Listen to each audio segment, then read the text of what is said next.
हाय दोस्तों। आज मैं इस मंच से आपको तमाम थोड़ी बहुत जानकारियां दे चुका हूं जो सिविल सेवा और वनडे के स्टूडेंटों के लिए काफ़ी सटीक है। क्योंकि मैं ये गारंटी दे सकता हूं कि किसी ने भी अगर 1 वर्ष तक इस एडिक्शन को देख लिया तो किसी भी एग्ज़ाम को क्वालिफाई कर सकता है। अभी मैथ, इंग्लिश, ऐसे कुछ भी, जियोग्राफी, बायोलॉजी, फिज़िक्स, केमिस्ट्री, ऐसे तमाम चीज़ें हैं जो मैं आपको लिख कर भी दिखाऊंगा, बोल कर नहीं दिखाऊंगा। लेकिन आज उस कहानी की बात है दोस्तों जिसे बोल कर सुनाया जा सकता है।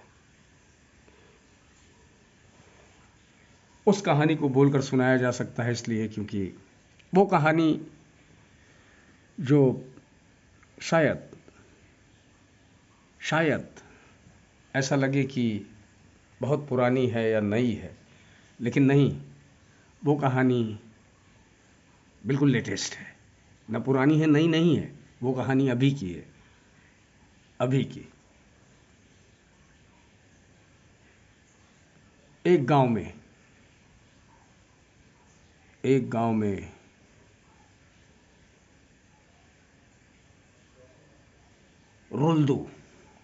रुल्दू नामक एक बूढ़ा भिखारी रहता था। रुल्दू नामक एक बूढ़ा भिखारी रहता था।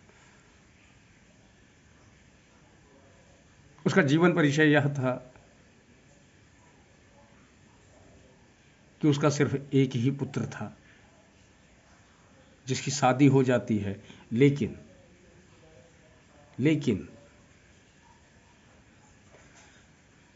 लेकिन शादी होने के बाद रुल्दू एक भट्ठे में काम कर रहा होता है। एक्सीडेंट में वो अपने पैर और हाथ को खो चुका होता है। ऐसे में रुल्दू की एक लड़की थी जिसका नाम गौरी था। रुल्दू की एक लड़की थी जिसका नाम गौरी था। अब आप पूछेंगे कि रुल्दू का एक लड़का था, उसकी भी लड़की का नाम, बिल्कुल, रुल्दू का सिर्फ एक ही लड़का था, लेकिन रुल्दू एक्सीडेंट में हाथ पैर गंवा चुका था।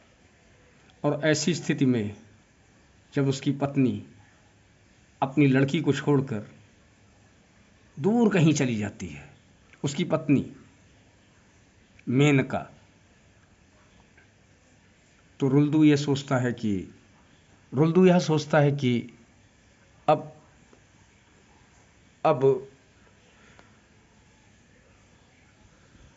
यह मेरी जिम्मेदारी है। अपने लड़की को पालता है। ऐसी स्थिति में मेनका भी किसी और के साथ भाग जाती है और रुल्दू भी विक्षिप्तावस्था में कहीं भाग जाता है। वह बूढ़ा भिखारी रोज अपने कस्बे से निकलता था भीख मांगने के लिए। उसका यही पेशा था। वो रोज ही भीख मांगने जाया करता था। जो भी उसे मिल जाया करता था वो अपनी पौत्री की पढ़ाई में खर्चा कर दिया करता था और कुछ खाने पाने के लिए अपने घर ले आया करता था।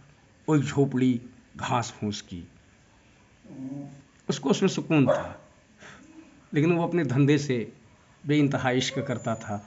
भले ही उसका धंधा भीख मांगना था, लेकिन वो अपने धंधे से पूरा शिद्दत के साथ निर्वाह किया करता था। एक रोज वह भीख मांगने के लिए अपने गांव से दूर और कस्बे के पास गोपू पनवाड़ी ने उसे ये बताया, गोपू पनवाड़ी जो उस बस्ती में था, उसने ये बताया कि शहर के दूर अगर कहीं भीख मांगा जाए तो कुछ अच्छी रकम मिलती है। यहाँ पे अच्छी रकम नहीं मिलती है। कहीं दूर अगर भीख मांगा जाएगा तो एक अच्छी रकम ज़रूर मिलेगी। यह सोच के रुल्दू ने यह फैसला कर लिया कि ठीक है, अब मैं शहर ही जाया करूँगा। अब रोज़ वह शहर जाता था और उसका मुनाफा कुछ ज़्यादा ही बढ़ गया था। अब उसकी कमाई पहले से ज़्यादा होने लगी थी। जो रुल्दू कस्बे में कभी 100-150 कमाया करता था, वो रुल्दू अब शहर में कम से कम 300 से 400 रोज कमाया करता था। एक रोज रुल्दू भीख मांगने के लिए ही कस्बे से शहर की ओर पैदल अवस्था में, रुल्दू की अवस्था देखिए, अब रुल्दू 80 वर्ष का था, फिर भी वह पूरी तरीके से फिट था, तंदुरुस्त था। उसकी कमर झुक गई थी, वह बूढ़ा जरूर हो चुका था, लेकिन जुनून उसका बूढ़ा नहीं हुआ था। कहते हैं कि जुनून अगर बूढ़ा हो जाए तो जवान भी बूढ़ा हो जाता है, मगर अगर जुनून जवान है तो बूढ़ा भी जवान है। इस अवस्था में रुल्दू एक रोज भीख मांग रहा था। बैलगाड़ी पर सवार एक व्यक्ति बड़ी तेजी से बैलगाड़ी उसके आगे से दौड़ाता हुआ जा रहा था, जिस पर कुछ लोग बैठे हुए थे। धड़ाम, ये क्या है? कुछ कुछ तो गिरा। एक बैग में, एक नया सा बैग, उसमें कुछ गिरा। और वो बैलगाड़ी, रुल्दू वैसे भी बचपन से घोड़ों का बहुत बड़ा शौकीन था। जब वो उसके सामने से घोड़ा निकल रहा था तो रुल्दू ने उस घोड़े को बहुत गौर से देखा था। रुल्दू के पास अगर हजारों घोड़े खड़े कर दिए जाए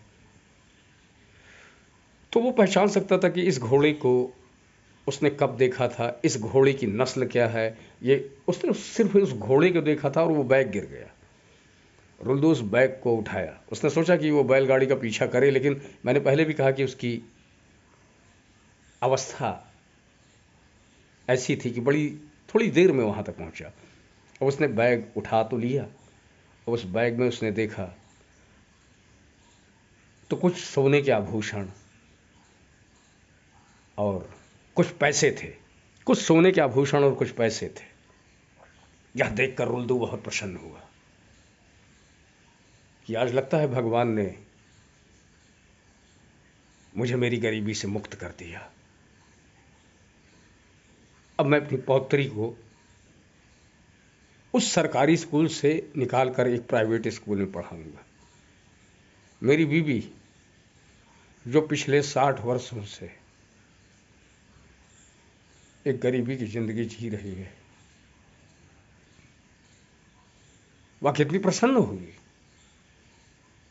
लाखों रुपए और सोने के इतने गहने। बहुत प्रसन्न हुआ रुल्दू, बहुत ही ज्यादा। और फिर रुल्दू ने यह सोचा कि कहीं किसी ने मुझे देखा तो नहीं। दूर दूर तक उसने नजरें उठाई, किसी ने उसे नहीं देखा था। उसने उस बैग को उठाया और सीधे वहां से भीख मांगना बंद करके वह अपने घर की तरफ रवाना हो गया। एक कठोर दोपहरी, जेठ की दोपहरी थी। वैसे तो रुल्दू छाया में बैठ बैठ कर, रुक रुक कर, कहीं कहीं एक एक गलियों में घूम कर भीख मांगा करता था, लेकिन आज उसके पैरों की रफ्तार ऐसी थी मानो वह खुद ही घोड़ा बन चुका हो। वो बड़ी तेजी से अपने घर की तरफ दौड़ा कि आज मुझे तो सब कुछ मिल गया। जिंदगी भर जितना मैंने नहीं पाया वो आज मुझे सिर्फ चंद लम्हों में मिल गया। खैर, रुल्दू सरपट दौड़ता हुआ जिस दूरी को पिछले 2 घंटे में तय किया करता था, आज वो 1 घंटे के अंदर उस दूरी को उसने तय कर दिया और घर पहुंचा। उसकी पत्नी ने देखा तो उसने एक फटकार लगाई कि आज इतनी जल्दी कैसे चले आए। उसने बोला, अब मुझे भीख मांगने की जरूरत नहीं है। उसने कहा, क्यों? फिर यह घर कैसे चलेगा? उसने कहा, भगवान ने मेरी सुन ली है। आज मेरे पास ढेर सारे पैसे हैं, सोने के गहने हैं, इन्हें बेच के मैं अपनी पौत्री को भी पढ़ा लूंगा और ये घास फूस भरा घर हटाकर एक पक्के का घर बनाऊंगा, एक पंखा भी लगाऊंगा। आज तक उस प्राकृतिक हवा में उस खटिए को निकाल कर मैं सोता रहा। लेकिन अब ऐसा नहीं होगा। इस अवस्था में उसकी पत्नी ने पूछा, ऐसा क्या हो गया? उसने बैग खोला जिसमें कम से कम नकदी 5 से 6 लाख और गहने, उन सबको मिलाकर रुल्दू के पास कम से कम अब 10 लाख रुपए की संपत्ति थी। अब ऐसे में रुल्दू की पत्नी ने बोला, जवानी तो निकल गई, अब इस बुढ़ापे में इस धन का क्या प्रयोग है? उसने बोला, नहीं, जो चंद दिन ईश्वर ने हमारे लिए बचाए हैं उसे तो सुखी संपन्न जिया जाए। क्यों किसी ने कहा है कि अंत भला तो सब भला। लेकिन फिर उसी बीच उसकी पौत्री आती है। उस पैसे को देखकर वह भी भौचक्का थी। उसने बोला, बाबा आज तो तुमने इतनी भीख एक दिन में ही पा ली। उसने कहा, भीख नहीं, ये भीख नहीं है, ये मुझे मिला है कहीं और से, अन्यत्र से, ईश्वर के संयोग से।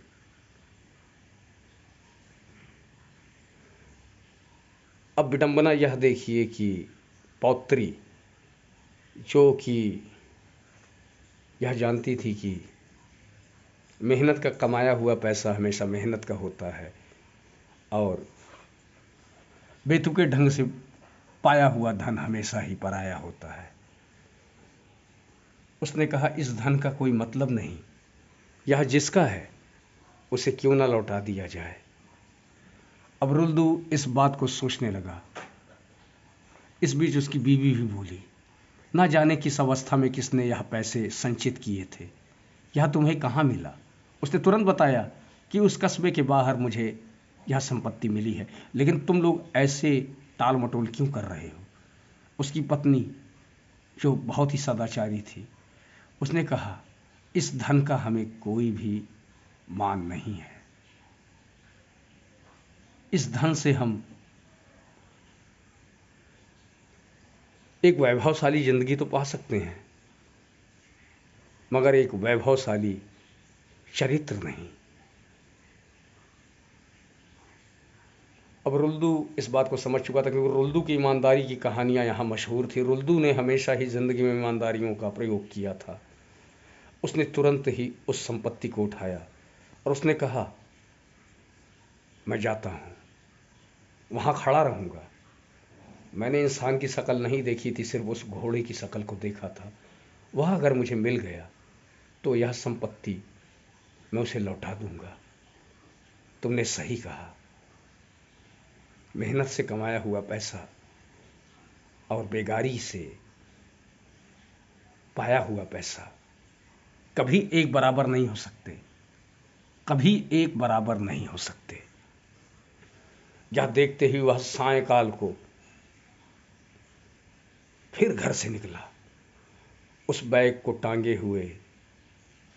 कस्बे की पुलिस स्टेशन में इस बात की सूचना उसने पहले भी दे रखी थी, जिसका पैसा गिर गया था।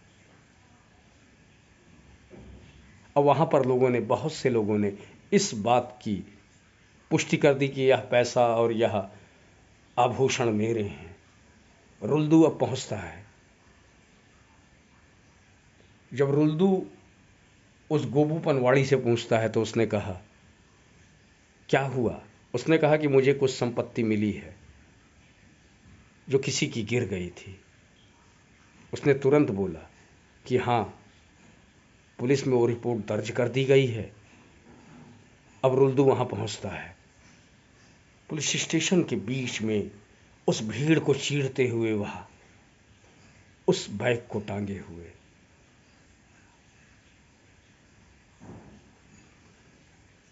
मगर अब रुल्दू ने तो चेहरा देखा नहीं था, तो कैसे पता कि यह संपत्ति और यह दौलत किसकी है?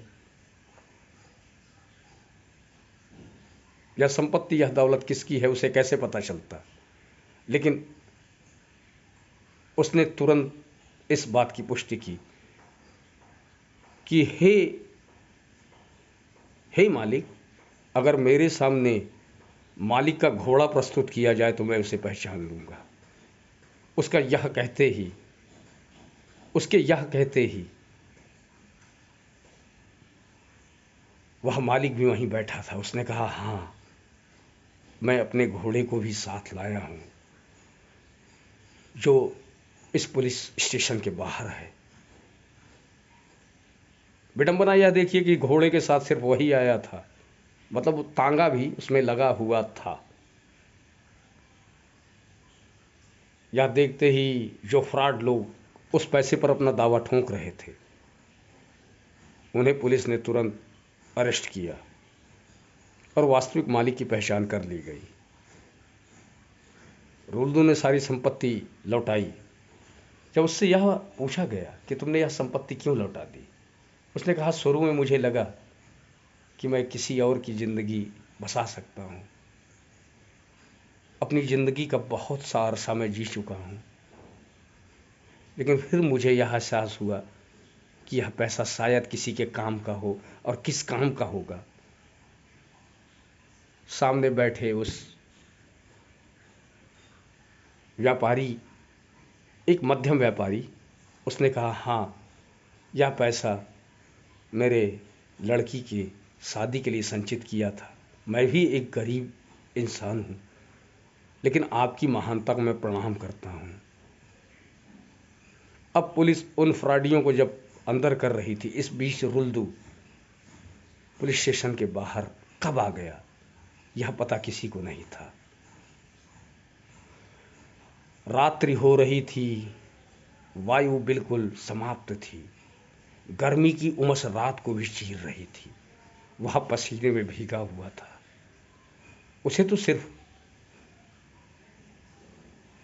घर पहुंचना था। यूँ तो सड़क से भी वो घर जा सकता था, लेकिन उस शॉर्टकट रास्ते से, जिस रास्ते से वह शायद वर्षों में कभी एक बार देर हो जाने पे जाया करता था, उस रास्ते से वह निकल चुका था। उस मालिक ने कहा, इसे पारितोषिक दिया जाए, इसे इनाम दिया जाए। फिर रुल्दू तो वहां था नहीं। रुल्दू बेहताशा बड़ी तेजी से अपने घर की ओर यूं बढ़ रहा था मानो उसने इस दुनिया को फतेह कर लिया हो।